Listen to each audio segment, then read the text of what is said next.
Sources are telling our Adam Schefter that Peyton Manning has a torn plantar fascia in his right foot. Some Broncos players said it was difficult for Manning to even walk last week. Stephen A., I hate that I have to ask this. Is Peyton done? Yes, he is. After this season, not during this season. I think that he'll be back at some point. I think that he'll get himself healthier. He will definitely look better because the truth is he can't look much worse. 5 for 20. 35 yards, 4 interceptions. It was the most horrific performance that I've ever seen Peyton Manning put forth. And to be quite honest with you, Skip, everybody's bringing up the plantar fasciitis that he is suffering from. Our very own Adam Schefter revealed that to be the case. Folks can go ahead and use that as an excuse so much as they want to. I don't. And the reason that I don't is that no disrespect to any human being out there who is disabled. I mean, no disrespect towards them whatsoever. Peyton Manning, on his knees or in a wheelchair, could throw the football on most nights better than 5 for 20 for 35 yards. Okay? That injury alone is not the reason that Peyton Manning looked that awful.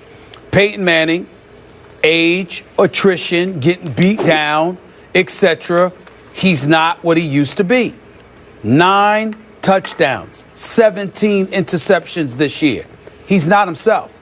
It doesn't take away from his greatness. It doesn't take away from the level of greatness that he has displayed for us over the last 17 to 18 years. It doesn't negate the fact that he's a first ballot future Hall of Famer.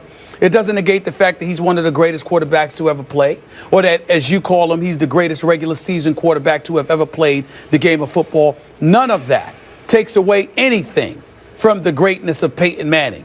It's just that Father Time has come knocking.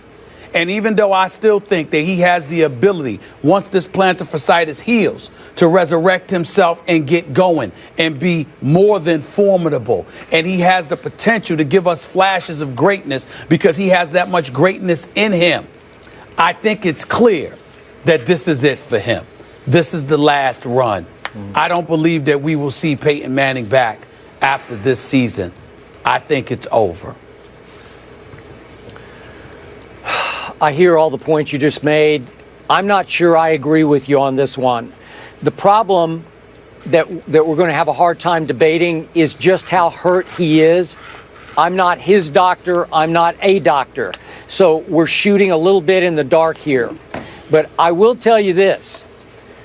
I'm going to give him a break for the plantar fascia because anyone who suffered from merely plantar fasciitis, just inflammation of the plantar fascia, for those who don't know, it runs underneath your foot. Yep. Once it gets inflamed, I've had it from running marathons. Any runner's had it, probably in some varying degree. Right. You can't walk. You can't get out of bed in the morning on it. And if it was frayed a few weeks back, they said it really got worse at Indy, then if it actually started to tear, man, that's a big problem for a 39-year-old who was already suffering. I remind you, Stephen A., he was on the injury report for a shoulder and for ribs. So his body is betraying him at age 39.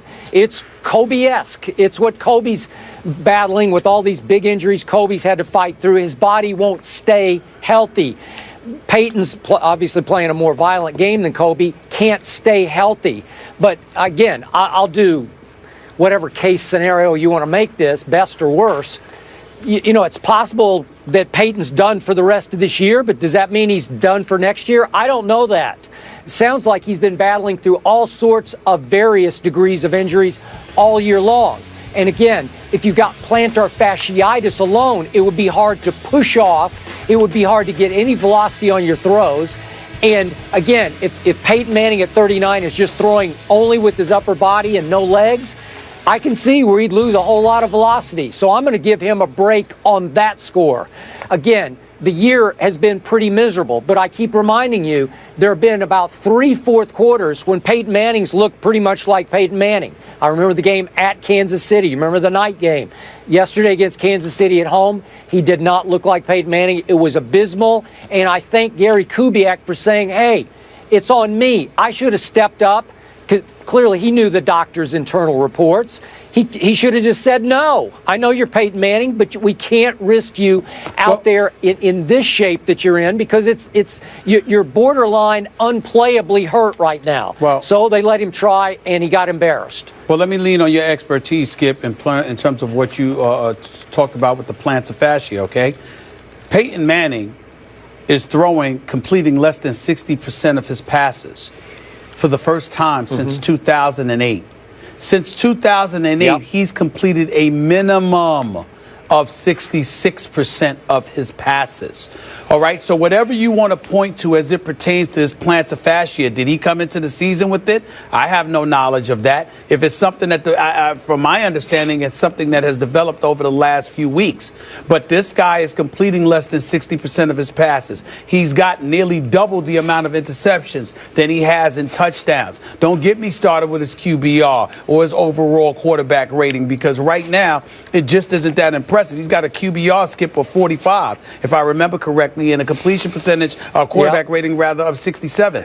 Now, Ronnie Hillman and C.J. Anderson being anemic from the running back position hasn't helped him. They have. John Elway, as great of a job as I think he's done, along with Gary Kubiak, they haven't helped them by having, just acquiring Vernon Davis, because you really had no one at the tight end spot prior to Vernon Davis arriving. And obviously that was forcing Peyton Manning to put a lot of more additional pressure on himself, because with no running game, a patchwork offensive line, and no tight end to throw the ball to between the numbers, you've got to throw the ball outside the numbers, which requires some degree of velocity on a consistent basis that's not going to allow defenders to take chances. They obviously felt that they could have. They were daring Peyton Manning to take chances. So they're noticing that attrition has kicked in, that he's not 100% healthy. What I mean when I say that I'm not going to give him a pass, in no way am I questioning the legitimacy of his injury. The Manning family is first class all the way. I don't question anything about them character-wise, integrity-wise, or anything like that. I'm simply saying that no matter how injured Peyton Manning is, I'm telling you right now, with one arm tied behind his back and 3 fingers, okay, a broken thumb, whatever you want to put. I'm just making up injuries here. I'm telling you, Peyton Manning can do better than 5 for 20 for 35 yards because he's Peyton Manning. So the fact that he had this bad of a day, I'm saying let's not just attribute it to the plantar fascia. I'm saying there's more going on here.